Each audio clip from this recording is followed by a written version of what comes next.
وأعد له عذابا عظيما ও মালিক জাহান্নামে থাকবে তো জানলাম, চিরকাল জাহান্নামের শাস্তি ভোগ করবে। শাস্তিটা কেমন?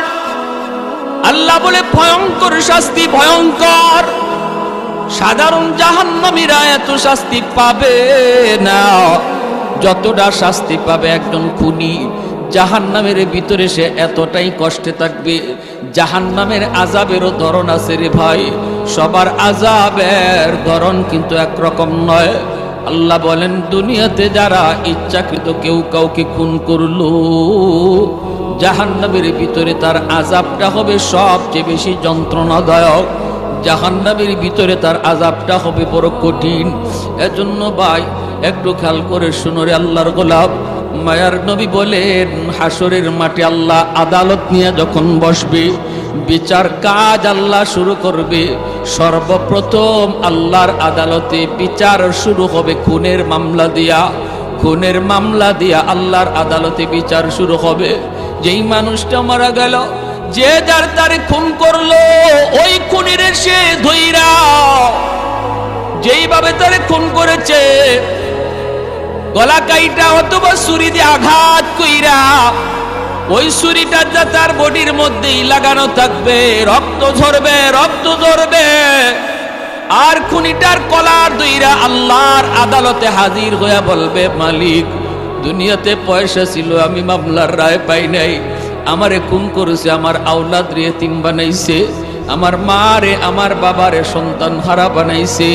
সম্পদ ছিল তার, পাওয়ার ছিল তার, মন্ত্রী এমপি ছিল তার, জজ ছিল তার, উকিল ছিল তার, আমার সন্তান বিচার পায় নাই গো আল্লাহ। ও মালিক অল্পদিন মামলা কাইটা জেল কাইটা আবার বের হয়ে আসছে। এইভাবে আল্লাহর আদালতে কানবে আর বিচার দিবে। রব্বুল আলামিন হাসরের মাঠে যত অপরাধ দুনিয়াতে ঘটছে, মায়ার নবী বলেন সবার আগে খুনের মামলার বিচার করবে, খুনের মামলার বিচার করবে। রব্বুল আলামিন এই আয়াতের ভিতরে সূরাতুন নিসার এই আয়াতে আল্লাহ পরিষ্কার করে জানায় দিয়েছেন তার ঠিকানা জাহান্নাম শুধু নয়, চিরকাল জাহান্নামে থাকবে। নাউজুবিল্লাহ জোরে কও। আরে আল্লাহর গোলাম, দুনিয়াতে কত অপরাধ ঘটে যায়।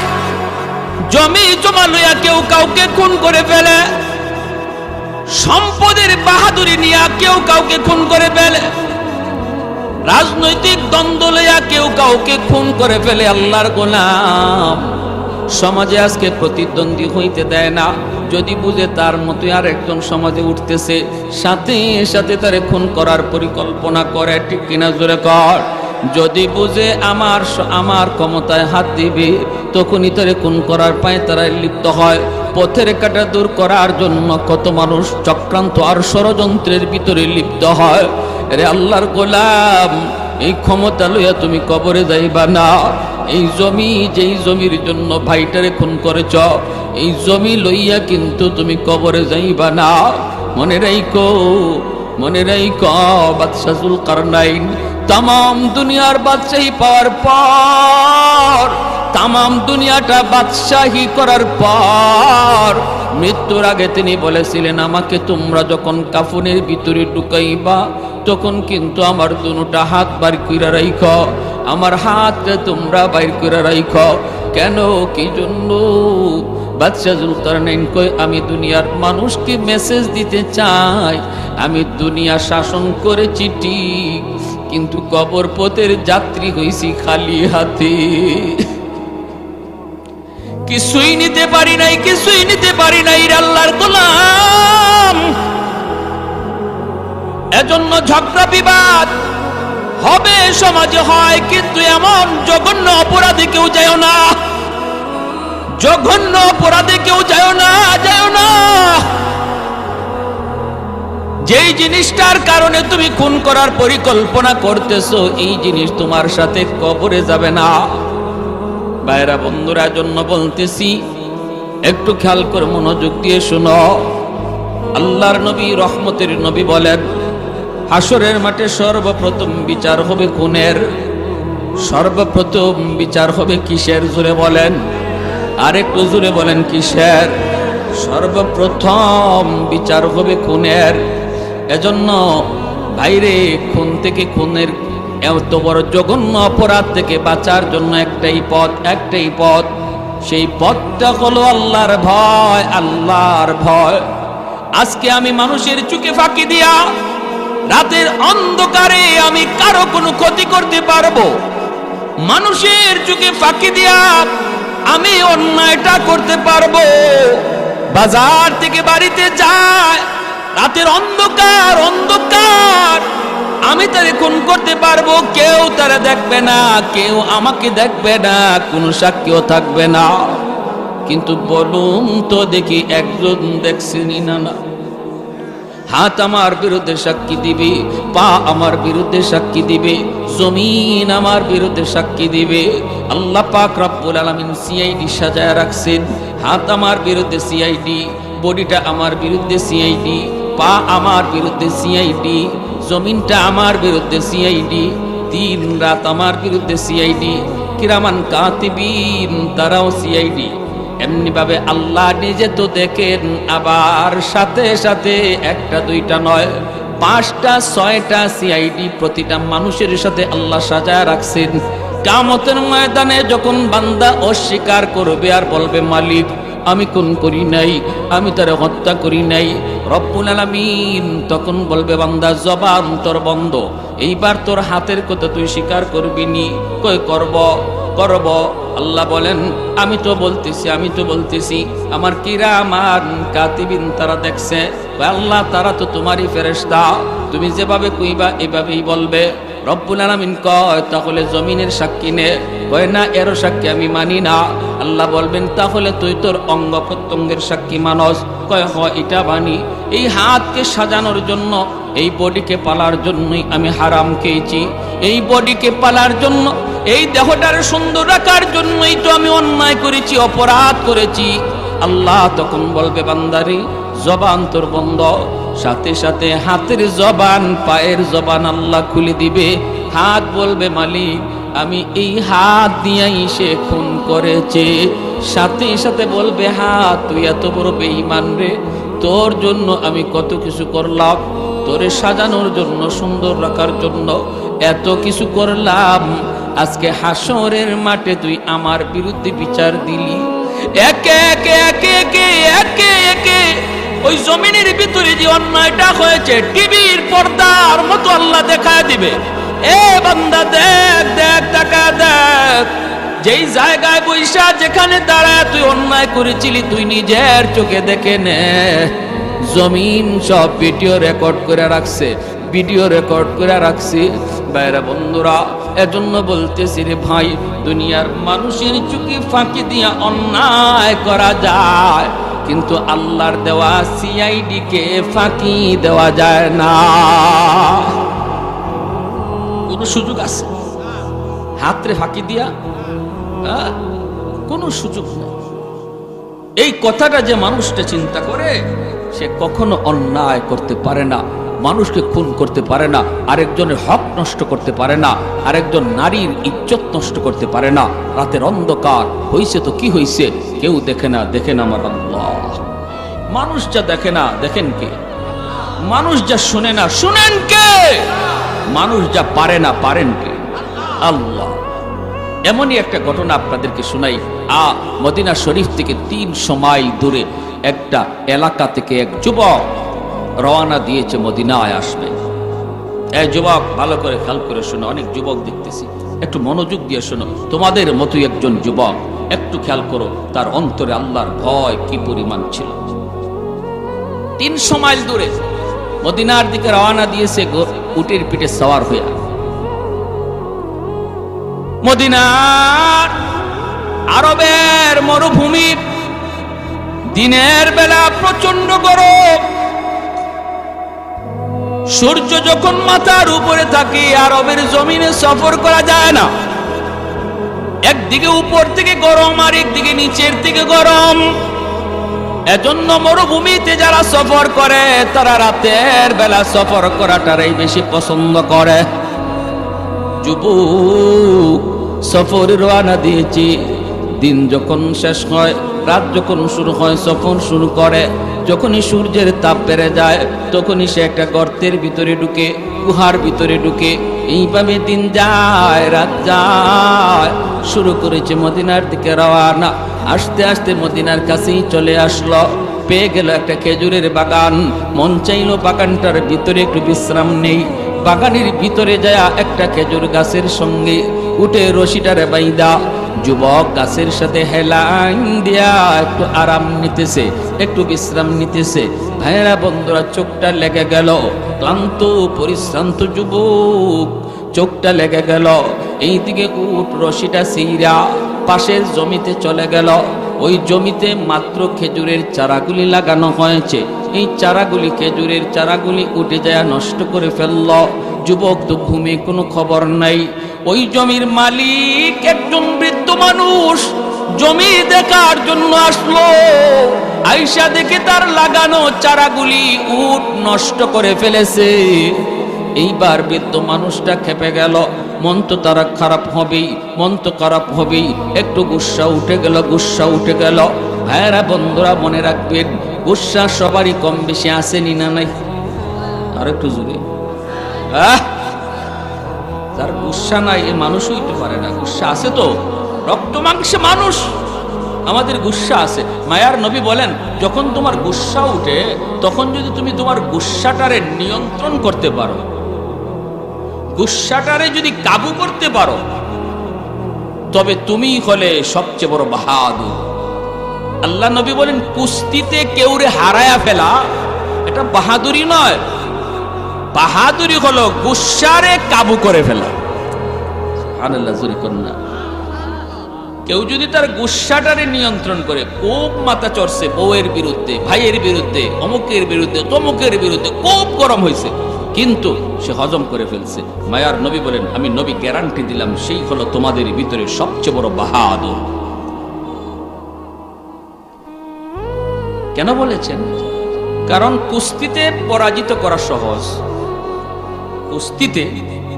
কুস্তির মাধ্যমে, শক্তির মাধ্যমে কেউ কাবু করা সহজ, কিন্তু গুসা নিয়ন্ত্রণ করা, কাবু করা কঠিন।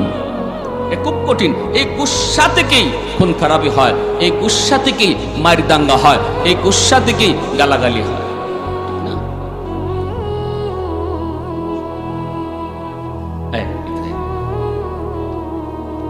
একটু মনোযোগ দিয়ে শুনো আল্লাহর গোলাম, দিলটা নরম করে কথাগুলি শুনো। এর যুবক, তোমার জন্যই ঘটনাটা বলতেছি যুবক। একটা যুবকের ঘটনা শোনাইতেছি রে যুবক, দেখো অন্তরে তার কেমন ভয় ছিল। বৃদ্ধ মানুষটার একটু গুসা উঠে গেল। গুসাটা ওটাই স্বাভাবিক। কিছুদিন আগে মাত্র খেজুরের চারাগুলি লাগায়া গেল, এই খেজুরের চারাগুলি নষ্ট করে ফেললো, জমিটা তার শেষ করে ফেললো। সাথে সাথে একটা পাথরের চাকা হাতে নিয়া উটের দিকে ঢিল মারলো গুসা কইরা। উটের মাথার মধ্যে ঢিলটা যায় লাগলো, সাথে সাথে মাথাটা ফেটে গেল, রক্ত ফিনকি দিয়া বের হতে লাগলো। অল্প সময়ের ভিতরে রক্ত শূন্য হইয়া উটটা জমিনের ভিতরে মারা গেল। এইবার বৃদ্ধ মানুষটা অবাক হয়ে গেছে, হায় হায় করতেছে, হায় আমি এটা কি করলাম, আমি তো যাই না, হত্যা করি নাই, আমি তো বুঝি নাই উটটা মারা যাবে, হায় আমি কি করলাম, আফসোস করতেছে। এইদিকে যুবকের ঘুম ভাঙছে, ঘুম ভাঙ্গার পরে দেখে তার উট নাই। ঘটনা কি, উঠ গেল কোথায়? খুঁজতে শুরু করলো, খুঁজতে খুঁজতে দেখে পাশের জমিতে তার উট ময়রা পড়া আছে, মরে পড়ে আছে। পাশে একটা বৃদ্ধ মানুষ কাঁদতেছে, যা কয় আমার উটটাকে মারলো। বৃদ্ধ মানুষটা তখন কই, বাবা রে, ও বাবা, আমি সত্য কথা বলতেছি রে বাবা, এই জমিটা হলো আমার। কয়েকদিন আগে মাত্র আমি চারা লাগাইছি, তোমার উটটা আমার চারাগুলি নষ্ট করে ফেলেছে। স্বাভাবিকভাবে একটু গুসা হয়েছি, গুসা হইয়া পাথরের চাকা হাতে নিয়া উটের দিকে একটা ঢিল মারছি রে বাবা। আমি তো বুঝি নাই তার মাথা ফেটে যাবে, আমি তো বুঝতে পারি নাই উটটা মরে যাবে। বাবা তোমার উটটা আমি মেরেছি, আমি মেরেছি, আমি মেরেছি। এই কথা বলতেই যুবকের আবার গুস্সা উঠে গেল, যুবক আবার গুস্সা উঠে গেল। যুবক তখন বলে, এখন আমি মদিনা যাইমু কেমন করে? মদিনা যাওয়ার আমার ইচ্ছা, এখন যাইব কেমন করে? এটা তুমি কি করলা? সেও মারছে বৃদ্ধ মানুষটার একটা খুশি, এই খুশিতে বৃদ্ধ মানুষ সে মাটিতে পড়ে গেছে। আর পড়তেই তার মাথাটাও পাথরের সাথে যায় ধাক্কা লাগছে। বৃদ্ধ মানুষটার মাথাটা পাথরে চুটকাওয়ার কারণে মাথা ফেটে গেল, রক্ত বের হতে লাগলো। অল্প সময়ের ভিতরে এই বৃদ্ধ মানুষটাও এখানে মারা গেল। এইবার যুবক হতাশ হতাশ হয়ে এইবার নিজেও কান্দে, হায় রে আমি এটা কি করলাম? আমার তো মরছে উট, আমি তো মেরে ফেলছি মানুষ। হায় হায় হায় হায়, এখন কি হবে? আমার আল্লাহ তো বলেছেন খুনির শাস্তি হলো চিরকাল জাহান্নামী, চিরকাল জাহান্নামী হলো খুনির শাস্তি। এখন আমার কি উপায়? এখন আমার কি উপায়? যুবক কাঁদতেছে, হায় হায় আফসোস করে আর কান্দে। ভাইরে এরপর যুবক কিন্তু সরে না। যুবকে কয়, আমার শাস্তি যা হয় আমি শাস্তি মাথা পেতে নিব, তবু আমি লুকাব না, কারণ আমার খুন কেউ দেখে নাই, দেখছেন আমার মাওলা। আমি যদি এখান থেকে সরে যাই কেউ আমারে পাবে না, হাসরের মাঠে আমার ধরা আসেনি না নাই? আল্লাহ বলবে, রে যুবক, কেউ তো দেখে নাই, আমি আল্লাহ তো দেখেছি, আমি আল্লাহ তো দেখেছি। এজন্য যুবক লাশটার পাশেই দাঁড়ায় রয়েছে, দাঁড়ায়া অপেক্ষায় রয়েছে তার কোনো আওলাদ আসে কিনা। কিছুক্ষণ পরেই দেখা গেল বিকাল বেলা বাবার সন্ধানে দুইটা জওয়ান ছেলে বাগানে ঢুকছে। বাগানে ঢুকে বাবাকে তালাশ করতেছে। তালাশ কইরা দেখে বাবার লাশটা পড়ে আছে, জমিতে একটা উট মরা পড়ে আছে, আর বাবার লাশের পাশেই একটা যুবক কাঁদতেছে। এইবার ওই দুই ছেলে আয়া কয়, আমাদের আব্বারে কে মারলো? হায় রে আমার আব্বারে কে মারলো? তখন ওই যুবক বলতেছে, বাইরে কান্দো না, আমি তো আজ কয়েক ঘন্টা যাবৎ কাঁদতেছি, আমি তোমার আব্বারে খুন করেছি। আমি পানি আছে,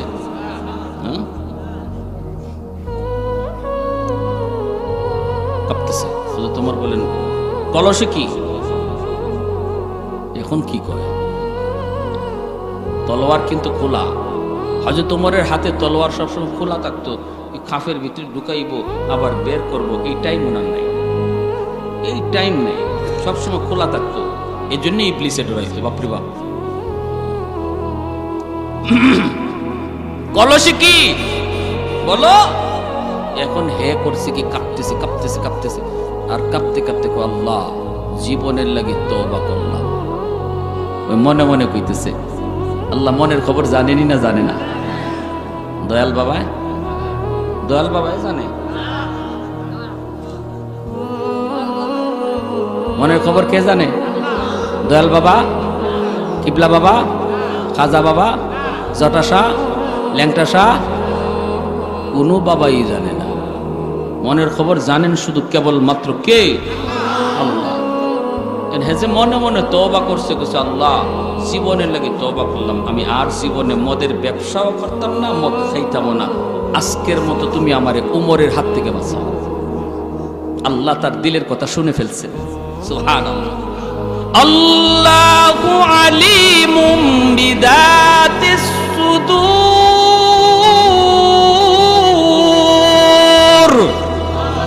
অন্তরের খবর জাননেওয়ালা শুধুমাত্র কেবলমাত্র একমাত্র কে?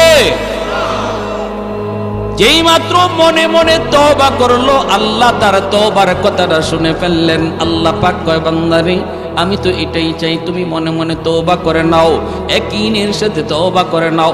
তওবা করতে ইমামের কাছে যাওয়া লাগবে না, তওবা করতে চেয়ারম্যানের কাছে যাওয়া লাগবে না, তওবা করতে মন্ত্রীর কাছে যাওয়া লাগবে না, তওবা করতে কারো কাছে গিয়ে ধন্না দেওয়া লাগবে না।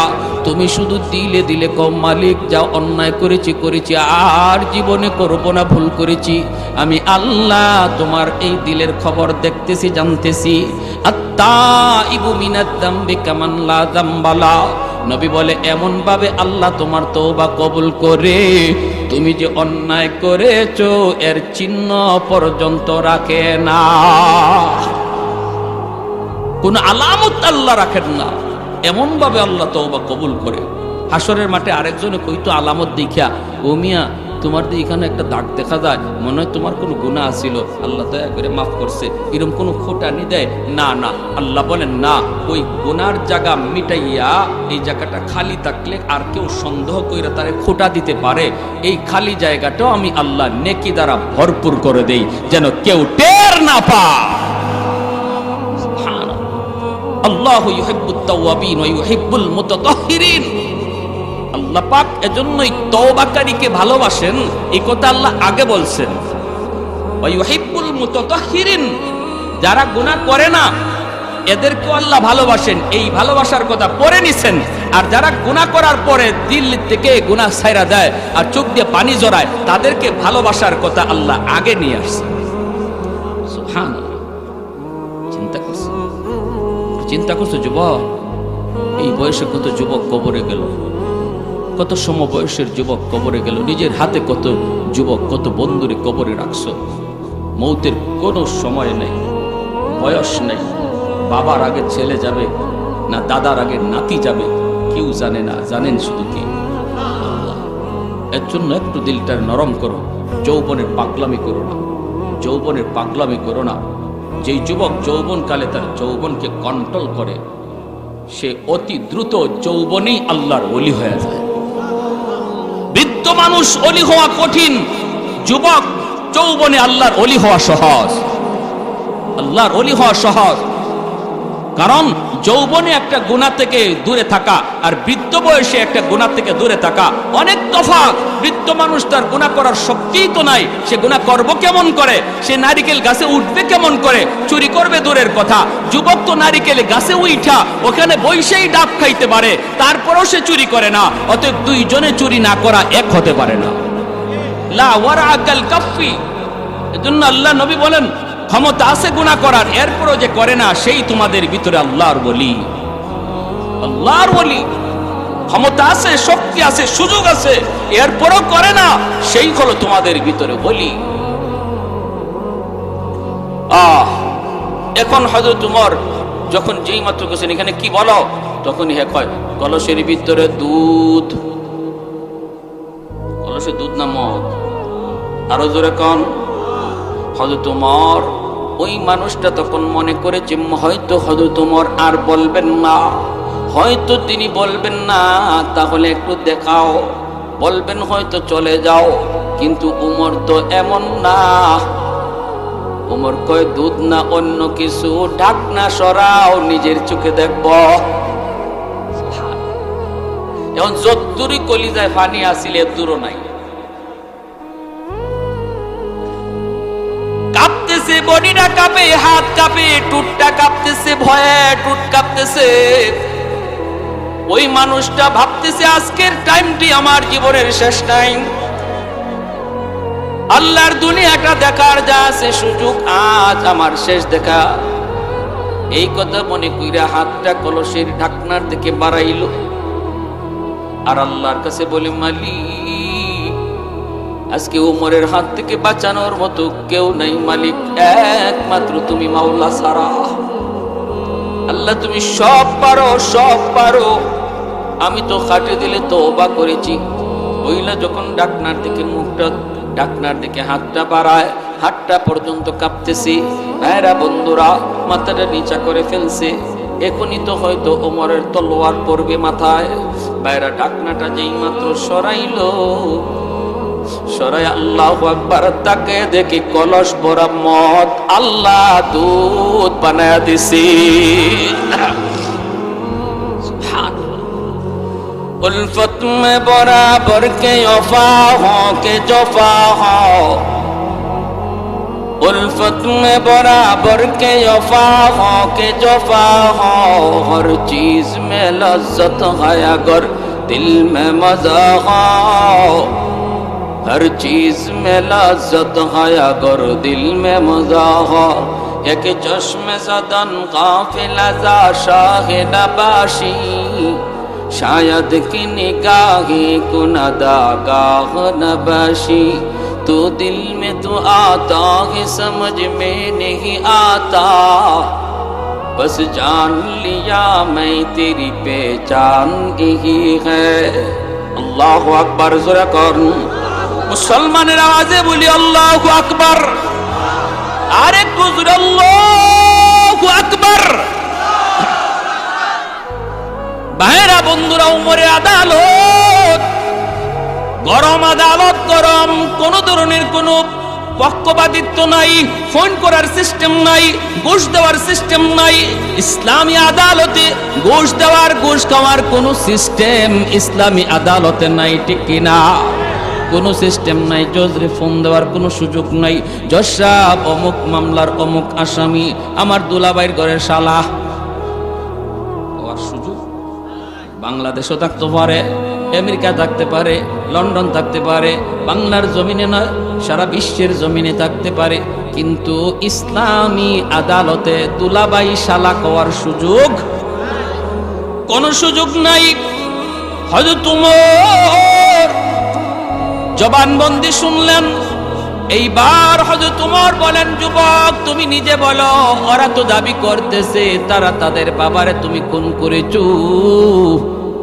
তুমি এইবার বলো যুবক বলতেছে আমিরুল মুমিনিন আমার বাড়ির মক্কা নয় মদিনায় নয় মদিনা শরীফ থেকে 300 মাইল দূর আমি তো এসেছি আপনার সাক্ষাতের জন্য আমি তো বাগানের ভিতরে একটা বিশ্রাম নিয়েছিলাম উটটা তার জমি নষ্ট করে ফেলেছে এজন্য উনি উটে আঘাত করছে আমার উটটা মরে গেছে এটা দেইখা আমার একটু গুসা হয়ে গেল আমি একটা ঘুষি মারলাম উনিও মাটিতে পড়ে গেলেন ওগো আমিরুল মুমিনিন খোদার কসম আমি ইচ্ছা করে হত্যা করি নাই আমি বুঝতে পারি নাই ইনি মারা যাবে আমি বুঝতে পারি নাই ইনি খুন হয়ে যাবে তারপরও আমি খুন করেছি আমি ওই জায়গা থেকে যদি সরে যেতাম অন্য কোথাও চলে যেতাম আমাকে কেউ পাইতো না কেউ দেখতো না তারাও আমাকে খুঁজা তালাশ করে পাইতো না কিন্তু না না আমি তো চিন্তা করেছি আমার মাওলার দরবারে আমার হাজিরা দেওয়া লাগবে আমার আল্লাহর সামনে জীবনের প্রতিটা কাজের জবাব দেওয়া লাগবে আমি যদি এখান থেকে চলেও যাই আমার মাওলা তো সব দেখতেছে তার সামনে তো ফাঁকি দেওয়ার কোনো সুযোগ নাই অতএব আমি নিজের ইচ্ছায় আমি আপনার কাছে বলতেছি আমি স্বইচ্ছায় বলতেছি সজ্ঞানে বলতেছি আমি তাদের আব্বারে খুন করেছি আমিরুল মুমিনিন হযরত ওমর তখন বলেন তুমি ইচ্ছা করে মারো নাই এই কথাটা তোমার কথা সত্য কিন্তু আমরা দিলের খবর জানি না মানুষ দিলের খবর জানে না ইচ্ছায় না অনিচ্ছায় মানুষ জানে না মানুষ বিচার করে বাহ্যিক হালত দেখা মানুষ বিচার করে বাহ্যিক হালত দেখা সাক্ষীর প্রয়োজন নাই রে যুবক তুমি তো নিজেই খুনের পক্ষে তুমি তো নিজেই স্বীকার করে নিয়েছো সাক্ষীর কোনো প্রয়োজন পড়ে না রে যুবক অতএব আজকে ইসলামী আদালতের রায় হলো খুনের বদলা খুন ইসলামী আদালতের রায় হলো খুনের বদলা খুন আল্লাহ বলে ওয়ালাকুম ফিল কিসাসি হায়াতুন ইয়া উলিল আলবাব আল্লাহ পাক বলে রে দুনিয়ার মানুষ তোমরা দেখো একজন খুনিকে যখন খুন করা হয় একজন খুনিকে যখন ফাঁসিতে ঝুলানো হয় তোমরা দেখো মানবাধিকার তোমরা বলো মানবাধিকার একটা জানের বদলা আরেকটা জান গেল কিন্তু আমি আল্লাহ দেখি এই বিচারের দ্বারা 100টা জান আরো রক্ষা পেল আমি আল্লাহ দেখতেছি অসংখ্য জান বেঁচে গেল তোমরা দেখতেছো একটা জান চলে গেল খুনিরে ফাঁসিতে ঝুলানোর কারণে আর আমি দেখতেছি অসংখ্য জান বেঁচে গেল কারণ যার এরকম বিচার করা হবে খুনের বদলা খুন আরো 10 জন খুন করতে হিসাব করবে ঠিক না আজ যদি প্রকাশ্যে এরকম করা হইতো ইসলামী শরীয়তের আইন যদি চালু থাকতো বাইতুল মুকাররমে খুনের শাস্তি দেওয়া হইতো হাজারো মানুষজন দেখতো দর্শকের শাস্তি কত বাইতুল মুকাররমের সামনে জনসম্মুখে বুক পর্যন্ত তারে চোখের সামনে মানুষ দেখতেছে তারে কেমনে লটকাইল এই দৃশ্য যদি আরো 10 জন দেখে তাহলে এদের ভিতরে আর কেউ খুন করার সাহস করবে না এজন্যই আল্লাহ বলে তোমরা দেখো একটা জান যায় আর আমি আল্লাহ দেখি হাজারো জান রক্ষা পায়। ওমর বলেন প্রস্তুত হয়ে যাও, ফাঁসিতে ঝুলানো হবে। মনে কোনো ইচ্ছা আসেনি? শেষ ইচ্ছা তোমার জীবনে কিছু আসেনি বলো? যুবক তখন বলতেছে আমিরুল মুমিনিন, আমার শেষ ইচ্ছা বলতে কিছু নাই, তবে একটা ইচ্ছা আছে, আমাকে একটু বাড়িতে যাওয়ার সুযোগ দিবেননি? আমিরুল মুমিনিন কই, যুবক কি বললা তুমি? বাড়িতে যাইবা, এটা কি কও তুমি? বাড়িতে গেলে তুমি কি আর ফিরত আইবা? কেন কেন যেতে চাও? যুবক বলে আমি ভাগার জন্য বাড়ি যাব না, আমি যেতে চাই, আমি আমার এলাকার একজন ইহুদি ব্যবসায়ীর কাছ থেকে মাল আইনা খাইতাম, বেশ কিছু টাকা বাকি পড়ে গেছে, আমি বলছিলাম মদিনা থেকে আইয়া তোমার বাকিটা আমি পরিশোধ করব, ঋণটা দিয়ে দিব। যদি আজকে আমাকে এখানে ফাঁসি দেওয়া হয় আর তার ঋণ শোধ করা না হয়, তাহলে ওই ইহুদি মানুষটা বলবে মুসলমান জাত খারাপ, মুসলমান ঋণ পরিশোধ করে না, মানুষের হক নষ্ট করে, ইসলাম ধর্মের উপরে অপবাদ দিবে, মুসলমান জাত তুইলা গালি দিবে।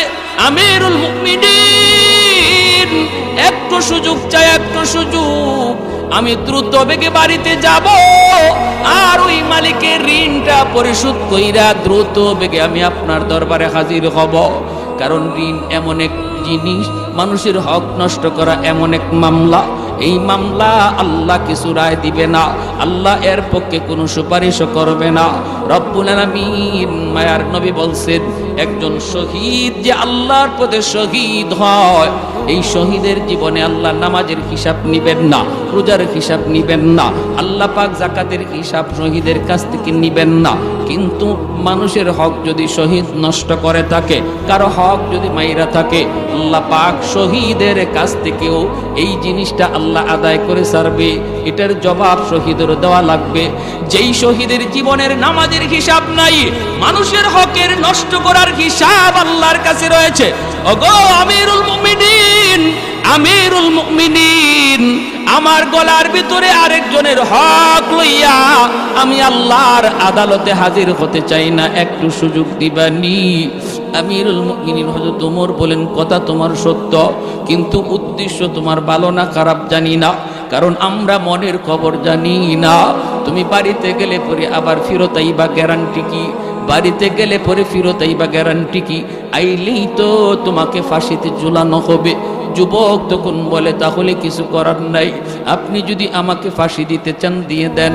ওই অবস্থায় আল্লাহর নবীর সাহাবী হযরত ওমর ডাক দিয়া বলতেছেন, রে যুবক, একটা সুযোগ দিতে পারি, মদিনায় তোমার কোনো জামিন আসেনি, কেউ তোমার পক্ষে জামিন থাকবে এমন কেউ আসেনি, তুমি বলো, একজন জামিনদার রেখে তুমি যাইতে পারো।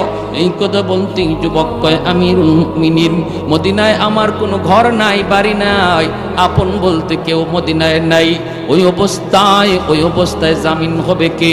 বন্ধু বান্ধব কেউ আমার মদিনায় নাই, কে জামিন হবে? কেউ জামিন হবে না। অতএব আর প্রয়োজন নাই, আমাকে আপনি ফাঁসিতে ঝুলাইয়া দিন, ফাঁসিতে ঝুলাইয়া দিন। ওই অবস্থায় হাউজের ভিতর থেকে নবীর একজন সাহাবী তিনি হাত উঁচা কইরা বলেন, আমিরুল মুমিনিন, আমি আমার ভাইয়ের পক্ষে জামিন হইলাম। সবগুলি মানুষ অবাক হয়ে তাকা রইল, কে কে সে? তিনি আর কেউ নন, তিনি আমার নবীর হাতে গড়া একজন সাহাবী, যার নাম হলো আবু যর গিফারি। আবু যর গিফারি রাদিয়াল্লাহু তাআলা আনহু হাত উঁচু করে বলেন, আমিরুল মুমিনিন, আমি আমার ভাইয়ের পক্ষে জামিন হইলাম গো। মদিনার মানুষজন সবাই কয়, আবু যর তুমি এটা কি করতেছো? এটা তুমি কি করতেছো? হযরত ওমরও বলতেছেন, আবু যর এটা তুমি কেমন করে কি বলতেছো? হুশ আসেনি? সে আইব কি আইব না কেউ জানি না, এত বড় গ্যারান্টি তুমি কেমনে লইতেছো? কেমনে তুমি তার জামিন হইলা? তুমি কি তাকে চিনো? সে কি তোমার কোনো আত্মীয়? নিয়ে আবু যর গিফারি কয়, আমার কোনো আত্মীয় না, কিন্তু আমার নবীর হাদিসের ভাষায় সে বড় আত্মীয়। কারণ আমার নবী বলেছেন, আল মুসলিম আখুল মুসলিম, মুসলমান মুসলমানের ভাই, মুসলমান মুসলমানের ভাই। রক্তের সম্পর্ক মুসলমানের কাছে এত দাম নয়, ইমানের সম্পর্ক যত বেশি দাম, ঠিক না? মুসলমানের পরিবার ইমানের দ্বারা তৈরি হয়, মুসলমানের পরিবার ইমানের দ্বারা গঠন হয়। ইমান নাই, পরিবার নাই, এজন্যই নূহ নবী বলেছিলেন, আল্লাহ ওই যে কেনান ডুবতেছে এ তো আমার পরিবার, তুমি তো বলেছিলে আমার পরিবারের হেফাজত করবা, ওই যে আমার সন্তান কেনান কিছুক্ষণের ভিতরে পানিতে ডুবে মারা যাবে। আল্লাহ তখন বলে, নূহ একবার কইছো আর একবার কইও না, কেনানের দিলের ভিতরে ইমান নাই, এজন্য সে তোমার পরিবার না, সে তোমার পরিবারভুক্ত না। ভাইরা, হযরত আবু বকর সিদ্দিক বদরের যুদ্ধে তিনি নবীর পক্ষে, আবু বকর সিদ্দিক রাদিয়াল্লাহু তাআলা আনহুর সন্তান আবু জাহেলের পক্ষে, বাবা নবীর পক্ষে, সন্তান আবু জাহেলের পক্ষে যুদ্ধ বেঁধে গেল। এই যুদ্ধে মুসলমান জয়লাভ করলো। এই ছেলে পরে মুসলমান হয়েছেন। মুসলমান হওয়ার পরে বলতেছেন, আব্বা বদরের যুদ্ধে আমি আপনার বিপক্ষে ছিলাম, নবীর বিপক্ষে ছিলাম। ও বাবা, আপনি আমার সামনে একবার নয়, দুইবার নয়, তিনবার আপনি আমার সামনে পড়ছেন, এরপরও আমি তলোয়ার চালাই নাই, তলোয়ার চালাই নাই। আবু বকর সিদ্দিক বলে, কেন তুই তলোয়ার চালাইলি না? ছেলে বলতেছে, আব্বা আপনি আমার আব্বা, এই মায়ার কারণে আমি তলোয়ার চালাই নাই। সিদ্দিক আকবর তখন কি জবাব দিয়েছিলেন একটু মনোযোগ দিয়ে শুনেন, একটু দিলটা নরম করে শুনেন।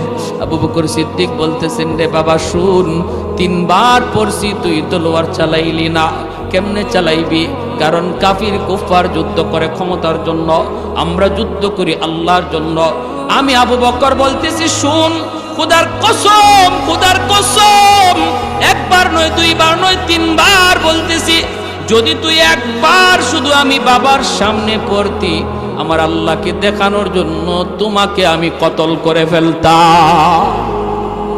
আমি আল্লাহরে দেখাইতাম, মানে সন্তানের চেয়ে তুমি মাওলার মহব্বত আমার কাছে কম না বেশি?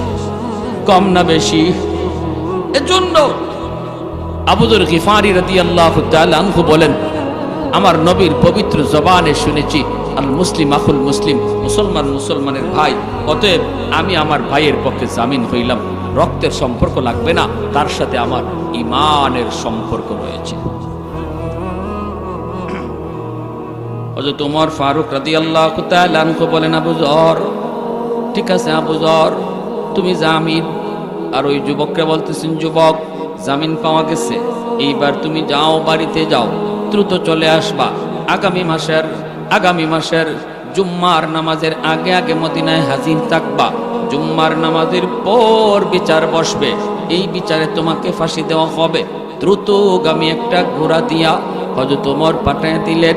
ওই যুবক চলে আসলো, মদিনায় জামিন রেখে আসলো আবু যর গিফারিকে, মদিনায় জামিন রেখে আসলো আবু যর গিফারিকে। ভাইরা বন্ধুরা, যুবক বাড়িতে আসলো, এসে মার সাথে দেখা করলো। একদিন, দুই দিন, তিন দিন লেগে যায় আসতে। মার সাথে দেখা করলো, বাবার সাথে দেখা করলো। তারপরে বলতেছে, মা গো আমার হাতে সময় কম গো মা, ও মা আমার হাতে সময় কম, আমি দ্রুত বাজারে যাই। যাইয়াই ইহুদি মালিকের ঋণটা পরিশোধ করলো। কইরাই মার কাছে আসলো, আইসা বলতেছে, মা গো, ও মা। মায় কই, বাবা এত তাড়াহুড়া কেন? যুবক চোখের পানি চাইরা কই, মা গো, ও মা, দুধের ঋণটা তুমি আমাকে মাফ করে দিও, দুধের ঋণটা মাফ করে দিও গো মা। কত কষ্ট করেছ, ঋণ শোধ করতে পারি নাই গো মা। বাবা, ও বাবা, নিজে সিরা লুঙ্গি পুইরা আমাকে নতুন কাপড় কিনা দিছ, ঈদের নামাজে পুরাতন কাপড় পুইরা তুমি গেছো, আমাকে নতুন কাপড় কিনা হাসতে হাসতে রওনা দিছ। বাবা গো, চাইছিলাম ঋণ কিছুটা শোধ করব, কিন্তু সুযোগ হয় নাই। মদিনার আদালতে আমি একজন খুনি, আমার জামিন মায়ার নবীর একজন প্রসিদ্ধ সাহাবী আবু যর গিফারি। মা গো, আমি ইচ্ছা করে খুন করি নাই গো মা, তোমার ছেলে ইচ্ছা করে খুন করতে পারে না। মা গো, অনিচ্ছায় আমার একটা খুন হয়ে গেছে। বিচার চলছে মদিনার আদালতে, উমরের আদালতে। রায় হয়েছে আমার ফাঁসি। আগামী মাসের জুম্মার নামাজের পর তোমার সন্তানের গলায় রশি ঝুলবে। মা বুকে জড়া দইরা কপালে চুমু খায়। মা কান্দে, মা কান্দে, বাবা কান্দে। একমাত্র সন্তান, একমাত্র সন্তান মারে বাবার কান্দাইয়া যুবক ঘোড়ার পিঠে সওয়ার হইয়া মার দিকে জীবনের শেষবারের মতো পিছনে একবার তাকাইয়া যুবক মদিনার দিকে রওনা দেয়। বাইরে রাস্তার মধ্যে একটা সমস্যা ঘটে গেল, তার ঘোড়ার জিনপুষটা ভেঙে গেল। এটাকে কিছুটা সামলাইতে ঠিকঠাক করতে সময় লেগে গেল। টাইম মতো পৌঁছতে পারে নাই। আগামী মাসের জুম্মা, ফজরের আজান হয়ে গেল, যুবক আসে না। মদিনার মধ্যে একটা হইচই পড়ে গেল, সময় যায়, যুবক তো আসে না। জুম্মার আজান হয়ে গেল, জুম্মার আজান হয়ে গেল, মদিনার আকাশ বাতাসে আজান, অথচ ওই খুনি এখনো আসে নাই। যদি যুবক না আসে, যুবকের বদলা আবু যর গিফারিকে ফাঁসি দেওয়া হবে। আবু যর গিফারি কত বড় উঁচু মাপের সাহাবী, মদিনার মানুষজন জানে কত বড় আল্লাহওয়ালা, কত বড় নবী প্রেমিক, যিনি আমার নবীর খেদমতে থাকতে থাকতে কোনো ঘর বানাতে পারে নাই। বিবি বাচ্চার জন্য কোনো ঘর পর্যন্ত আবু যর গিফারি বানাতে পারে নাই নবীর খেদমতে। হযরতে আবু যর গিফারি খাদেমে খায়রুল বাশার, হযরতে আবু যর গিফারি খাদেমে খায়রুল বাশার, खिदमतों में जिंदगी भर ना बनाया। और लोग पाठा दिलेन, जाओ আবু যরকে নিয়ে আসো। আবু যর গিফারিকে নেওয়ার জন্য কয়েকজন পুলিশ ঘরের সামনে এসে হাজির। আবু যর গিফারিকে যখন পুলিশে ধরতে আসে, তখন পুলিশের পিছনে অসংখ্য অগণিত মদিনার মানুষ কান্দে। কান্নার রুল পড়ে গেল। আবু যর গিফারি তো তখন মুস্কি হাসে, একটু তার দিলের ভিতরে ভয় নাই। ও আবু যর, মদিনার মসজিদে নববীতে চলো, জুম্মার পরে তোমার বিচার হবে। জামিন হয়েছিল যেই যুবকের, যুবক কিন্তু এখনো আসে নাই, তোমাকে ফাঁসিতে ঝুলানো হবে। আবু যর গিফারি কয়, চলো, আমি তো খুশিতে রাজি আছি, চলো, আমাকে ধরতে হবে না, হ্যান্ডকাপ লাগাইতে হবে না, আমি তোমাদের সাথেই চলতেছি। মদিনার মসজিদে আবু যর গিফারি আইসা দাঁড়ালেন, জুম্মার নামাজ পড়লেন। মনে মনে তার জীবনের শেষ জুম্মার নামাজ পড়তেছেন। মানুষেরা মনে করতেছে যুবক একটা বাটপার, যুবক একটা চিটার, এ আসলে একটা প্রকৃত খুনি। কোন রকম পালাইবার চিন্তা করে পালাইছে, এরকম মনের ভিতরে সবার ধারণা। কিন্তু আবু যর গিফারির কে বাঁচায়?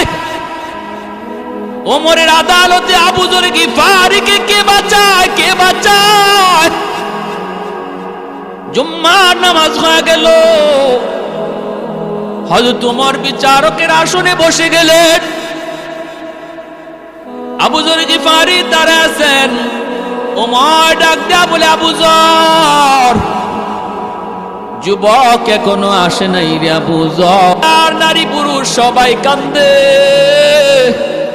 কান্নার রুল পড়ে গেল মসজিদে নববীতে।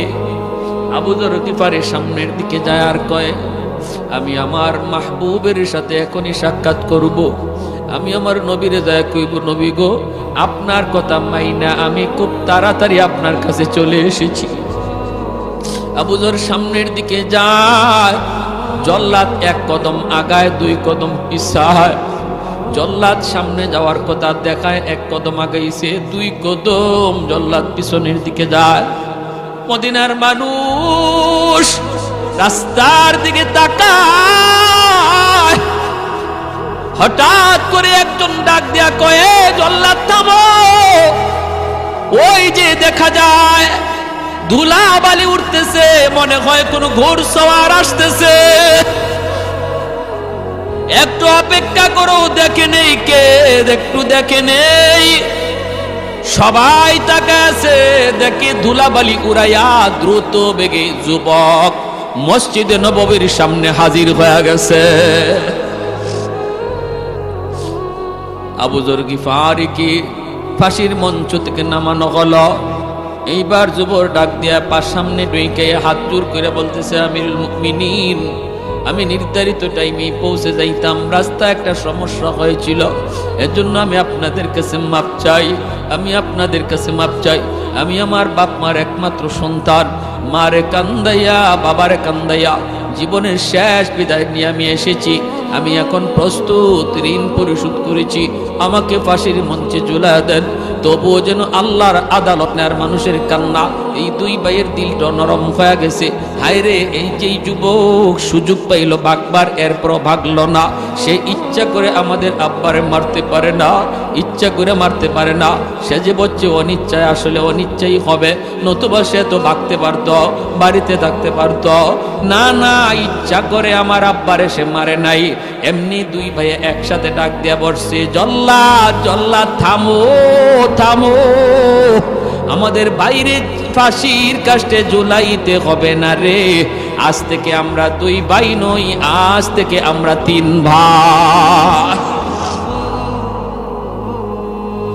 আহাদুন লাইসা কামিসলি সামাদুন লাইসা কাফাদলি লিমানিল মুলকু তুগুই তু সাজাওয়ার খুদাই তু খুদাওয়ান্দে ইয়ামিনি তু খুদাওয়ান্দে ইয়াসানি তু খুদাওয়ান্দে জামিনি তু খুদাওয়ান্দে সামাই তু রহিমি তু করিমি তু সামিঈ তু বসিরি তু মুইতি তু মুদিল্লি তু মালিকিল আরশি বাজাই।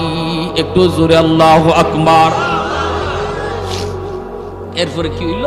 হয়তো তোমার জিগায় কেন মত পাল্টাইছো? যুবক জবাব দিয়েছিল কি, মনোযোগ দিয়ে একটু কথা শুনবো পরের কথাটা। এর আগে আমি আপনাদের কাছে একটু অনুরোধ করব, বলুন দেখি এই পর্যন্ত আমরা যা আলোচনা শুনলাম এর দ্বারা কি বুঝলাম? আল্লাহর ভয় যদি অন্তরে থাকে তাহলে কোনো মানুষের চোখের আড়ালেও অপরাধ করতে পারে না।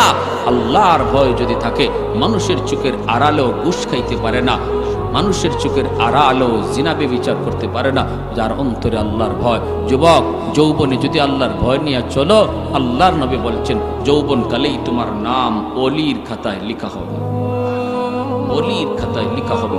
এজন্য যৌবন কাল ওলি হওয়ার বয়স, ওলি হওয়ার বয়স। মাহফিলটা হইছে আপনাদের এলাকাবাসীর উদ্যোগে, আপনারা বেজার না খুশি? আগামী বছর ওই তো কারা কারা চাই একটু হাত উঠে দেখায়। আল্লাহ তুমি প্রতিটা হাতকে কবুল করো, যেরকম আমিন। পোস্টার, প্যান্ডেল, লাইট, খানা, মাইক। আচ্ছা বলুন দেখি, এই জান্নাতি সামিয়ানাটা আগামী বছর আল্লাহর একজন গোলাম, আল্লাহর একজন আশিক, আল্লাহ যেন এই তাকওয়ার দৌলত নিয়ে আপনাকে কবরে যাওয়ার তৌফিক দেয়। আল্লাহ যেন এই দানের খবরটা মা বাবার কবরে নগদ পৌঁছায়। এই দানের খবর যেন আল্লাহ নবীর রওজা শরীফে নগদ পৌঁছায়। এই নিয়তে একজন ভাই বলেন, হুজুর আগামী বছর আমি এই জান্নাতি প্যান্ডেলটা, সামিয়ানাটা, যেখানে বসে বসে আল্লাহর কথা মানুষ শুনবে, এটা আমি দিব ইনশাআল্লাহ। কে আছেন? একজন হিম্মত করে বলেন, একজন আল্লাহর বান্দা, একজন কোরআন প্রেমী।